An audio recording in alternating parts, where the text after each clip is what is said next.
This is a lineman funeral. It's what they look like. If you've been to one, it's the most, a lot of camaraderie, solidarity. All the buckets are in the air.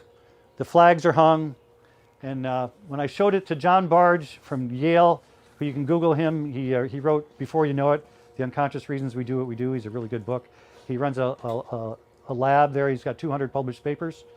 He looked at this and he says, oh my God. Oh my God. I said, what? He said, that's learned helplessness. I said, learned helplessness? And I know what that is.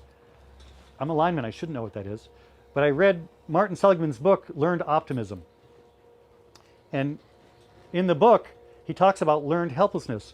When we keep beating our head against the wall enough, eventually we give up, right? And I'll give you an example, like a lineman that goes on a storm, takes his bags out of the motel room every day and puts them back in the truck because the utility never tells him if he's staying there another night, and you just accept it, right? So he says, this is learned helplessness. I said, well, what do you mean? He said, and I want you to listen to this. They're practicing for the funeral instead of the event.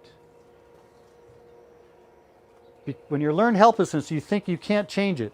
So you have a big, beautiful funeral because that's all you can do.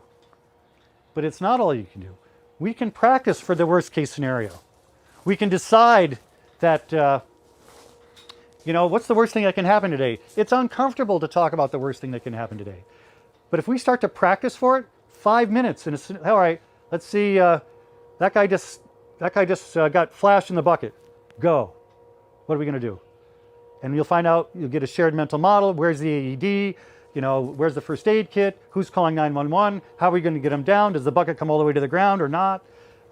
Is that wire that broke, is it safe? Is somebody else going to get electrocuted?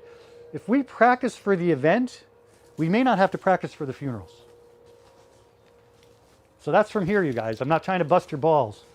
That's what's really happening. This is what a lineman funeral looks like, and you don't want to go to one.